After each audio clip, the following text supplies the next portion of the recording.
থাকে আর monthly revenue আসে common treatment facility for biomedical যন্ত্র থাকা দরকার।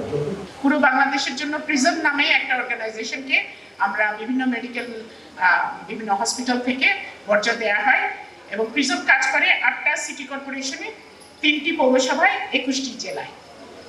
কিন্তু তার ক্ষমতা সক্ষমতা কতটুকু, সে কতটুকু নিয়ে কতটুকু কাজ করতে পারছে। এখন আমাদের সক্ষমতা তো আমাদের নিজেদের তৈরি করতে হবে। সেখানে আমাদের সমস্যাগুলো কি কি? সমস্যা হচ্ছে আমাদের সোর্স সেগ্রিগেশনের একটি সমস্যা আছে, অর্থাৎ বিভিন্ন রং কোড ভিত্তিক যে বিন আলাদা থাকা, সিরিঞ্জের জন্য কোন বিন ব্যবহার হবে, তারপর প্লাস্টিক বর্জ্যের জন্য, হ্যাজার্ডাসের জন্য কোন বিন ব্যবহার, কি কালারের বিন ব্যবহার করা হবে, এগুলো আলাদা করা, এটা একটা আছে।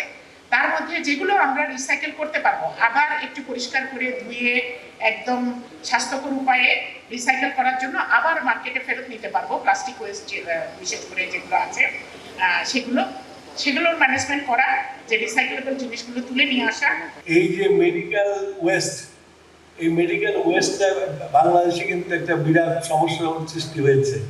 I thank miss Singh and Norwegian embassy যে তারা এই জায়গাটাতে এগিয়ে আসছে।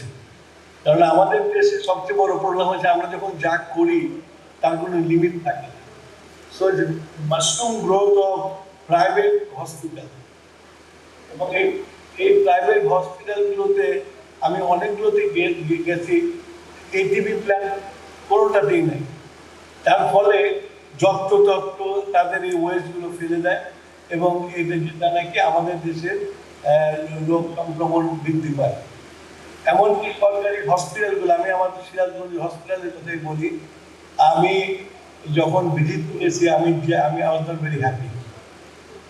এই জন্য আমি হ্যাপি না, কেননা hospital was not very clean. তো হসপিটাল যদি ক্লিন না থাকে তাহলে রোগীর সেবা দেবে কীভাবে? তো সেই জন্য আমার মনে হয় যে এখানে যদিও অনেক কমিটি করা হয়েছে, দেখার জন্য ব্যবস্থা করা হয়েছে, বাট যারা এটাকে পরিচালনা করবে, যারা এটাকে দেখবে, তাদের মধ্যে যদি সচেতনতা না আসে তাহলে আপনার এই medical waste management will be very difficult. যেটা সরকারি হসপিটালই বলেন, সেটা প্রাইভেট হসপিটালই বলেন, প্রাইভেট মেডিকেল কলেজই বলেন। তো সেই জন্য আমি এখানে আমাদের জেলা প্রশাসক মহোদয় আছেন এবং পুলিশের ঊর্ধ্বতন কর্মকর্তা আছেন, আমি তাদেরকে অনুরোধ করব যে এই ব্যাপারে যদি আপনারা ভিজিলেন্স হন, আপনারা যদি প্রতিটা হসপিটাল এদিকে যদি একটা পিরিয়ডিক্যাল ইন্সপেকশনের ব্যবস্থা করেন, খবর দিয়ে না খবর দিয়ে, তাহলে যে আজকে যে আমার সিরাজগঞ্জের যে প্ল্যানটা করা হলো, যে প্ল্যানটা আমি মনে করি বাংলাদেশে একটা মডেল হয়ে যাবে। মানে বাংলাদেশের প্রত্যেকটা ডিস্ট্রিক্টে আমাদের এটা প্রয়োজন, প্রত্যেকটা ডিস্ট্রিক্টে এটা দরকার আছে, এমনকি উপজেলায় দরকার আছে। আমি অনেক উপজেলা ভিজিট করেছি যেখানে নাকি প্রাইভেট মেডিকেল হসপিটাল করা হয়েছে। তাদের ওয়েস্ট কোথায়, যেহেতু উপজেলার মধ্যে যেহেতু জায়গা আছে ফেলে রাখে, তো এই উন্মুক্ত ফেলে রাখাটা যে কত বড় আমাদের জন্য ক্ষতিকর, স্বাস্থ্যের জন্য ক্ষতিকর, এটা আমরা চিন্তা করি। কেন্দ্রীয় বায়োমেডিক্যাল বর্জ্য শোধনাগার ট্রিটমেন্ট ফ্যাসিলিটির উদ্বোধন অনুষ্ঠানে আমি এবং সম্মানিত প্রধান অতিথি সশরীরে উপস্থিত থাকতে না পেরে আমি দুঃখ প্রকাশ করছি। যাই হোক, এই গুরুত্বপূর্ণ উদ্যোগ বাস্তবায়নের জন্য পরিবেশ অধিদপ্তর, ইউনিডো, রয়্যাল নরওয়েজিয়ান দূতাবাস এবং সংশ্লিষ্ট সকলকে আমি আন্তরিক অভিনন্দন ও ধন্যবাদ জানাচ্ছি।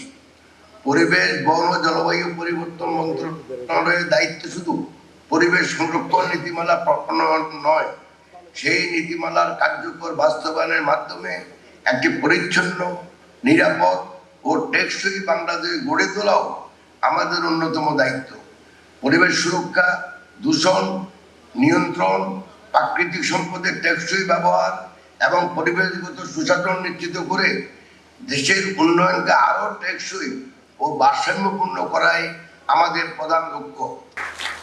সবাই আমরা সামনে দেখব, সবাই একসাথে please. And thank you for joining us from Vienna office.